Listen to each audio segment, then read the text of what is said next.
What does God say about you? Do you know what God is saying about you? Do you know Him well enough to that He is saying something about you? Listen, this is a personal desire of mine, and I hope that I'm not the only person who feels this way. There are some statements I came across in the Bible that I covet. Not so much the statement itself, but the fact that God cared enough and God had a relationship close enough with this individual that God made that statement. It's mind-boggling. I don't even know who I will begin with. I'll begin with Abraham. Abraham. Abraham, God was on the way to destroy Sodom and Gomorrah. And he stopped and turned around and said, am I going to do something like this without telling Abraham? I know him. I just love that statement. I know him. He is somebody who is going to become great. He is somebody who is going to become mighty. He's somebody whom all the nations of the earth are going to respect. I'm talking about Genesis chapter 18, verse 17 through 19. Okay? He's somebody whom the whole world is going to talk about. Say, because he will command his children and his household after him, and they shall keep the way of the Lord to do justice and judgment, that the Lord may bring upon Abraham that which he had spoken of him. Listen, listen. God could trust Abraham with information about what he was going to do, because God said, I know him, because he is going to do what I tell him to do. Can God make that same statement about you? Can God make that same statement about you? Or are you of those whom, when things get rough, you are going to walk away? Are you of those whom, when they hold a gun to your head, oh, I think I'm going a bit deep here. When they hold a gun to your head, you are going to cave? Whoso loveth his life shall lose it. Whoso loveth his life, if you care too much about your own life, you will not be able to keep that life, because you will not be able to do the necessary things. If you don't care enough about God to give up that which is important to you, why should God care that much about you? Listen, I know some people may feel as if I'm dealing with some heresies here, but I'm trying to hit this nail on the head. If we go to Revelation chapter 11, Revelation chapter 11, the first verse, God said an angel was given a reed, a measuring instrument, and the angel was asked to measure the inner courts of the tabernacle, that it has been reserved for his own. Said God wanted to know the length and the breadth and the height of it, because it was reserved for his own people. But the outer court, these are people who are also inside the tabernacle, but they are in the outer court of the tabernacle. He said it has been left for the Gentiles. In other words, people who don't know him.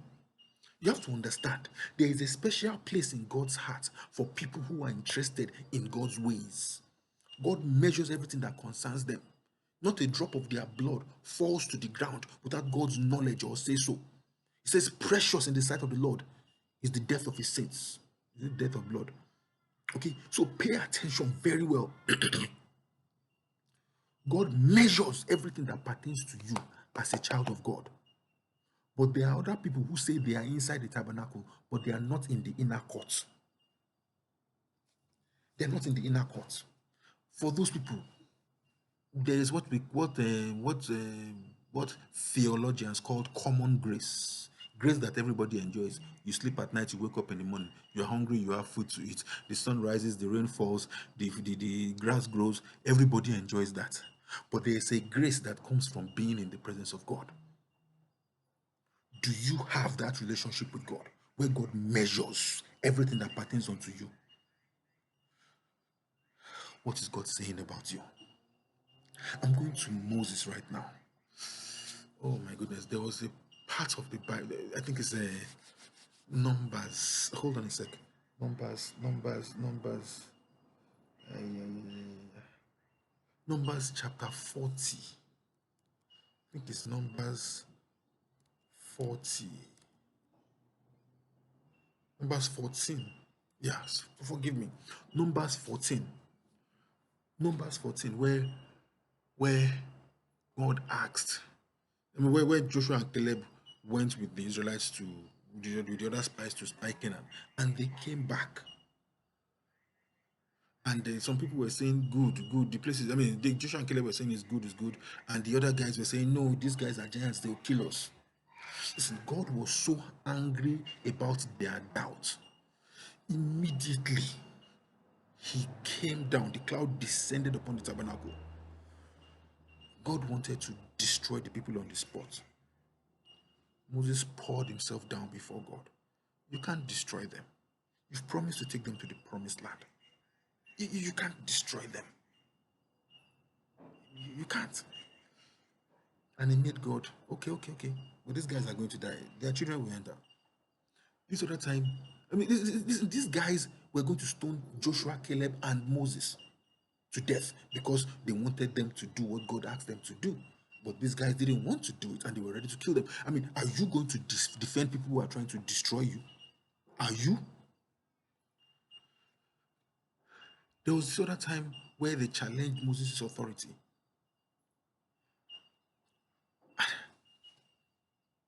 Yeah, no. They had several times when they challenged Moses' authority, and Moses pleaded for them. God said, step aside. Let me kill these people. When they made the golden calf, and God was going to destroy them, Moses said, please, instead of destroying them, remove my name from your book. Listen, when I read that place, I cried. There were tears in my eyes. Why? Listen, what we are doing, and I'm being honest here, is so that we can make it to heaven, so that we can dwell with God, so that we can have our names written in the book of life, rather than fail at the job that God gave him to do, even though the people whom he was supposed to be watching over were rebelling against him. Moses said, rather than fail, remove my name from your book. Send me to hell. Oh, goodness. Listen, this is a message for men. As a father in your home, as a husband to your wife, do you care enough about those whom God has put under your charge that you will not only die, but you would opt to go to hell, despite the fact that they are the ones who are sinning? That's why God said about Moses, there is nobody that is more meek in the whole world than Moses. You see, meekness is when you have the power, the authority, the right, and justifiable reason to react to what they are doing to you. It's different from humility. Humility is when you don't think yourself to be much more than anybody else. So it's difficult to offend you. But now they have actually offended you, and you have right, you have power, you have reason, you have occasion, you have opportunity to react, to respond. And then you choose not to. That's meekness. And that's how that's how we understand how meek Jesus had to be, to put aside godness. Hey, Yalamash, and to come into this world and lay his life down.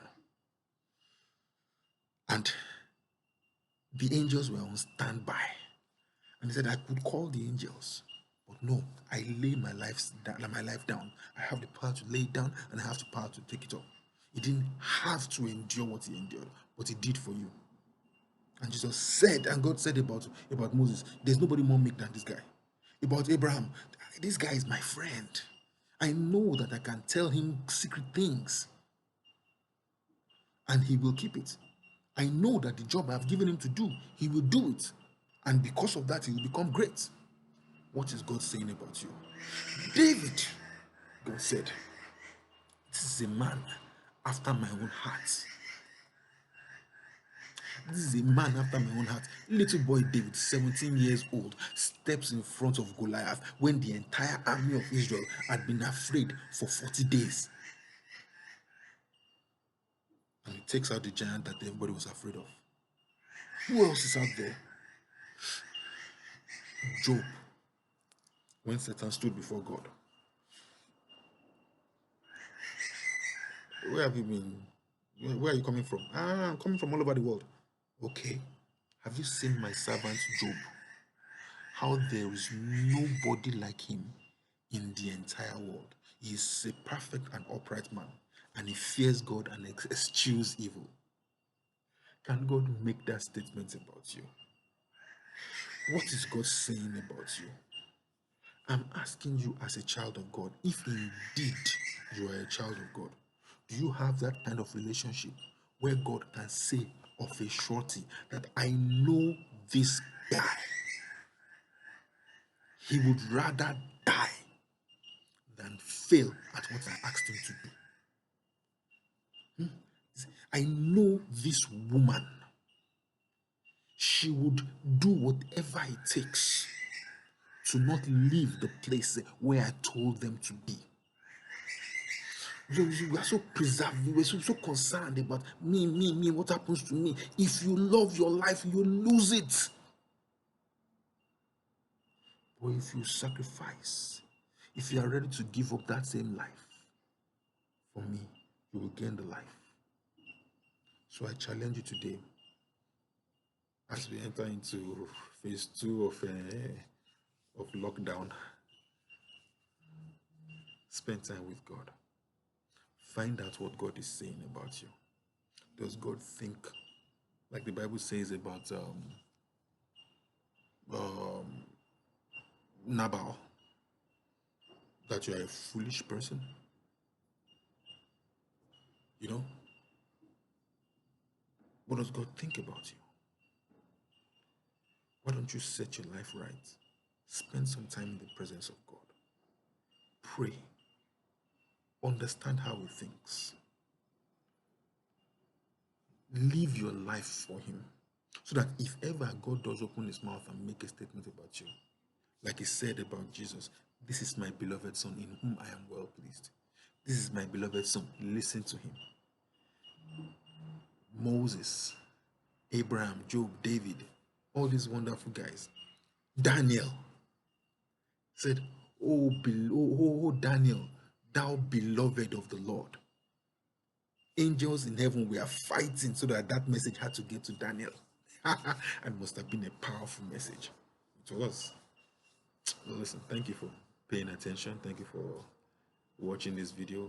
Click on like, leave a comment, ask a question, whatever it is. Share this video with somebody. Anybody may need to hear this at this time.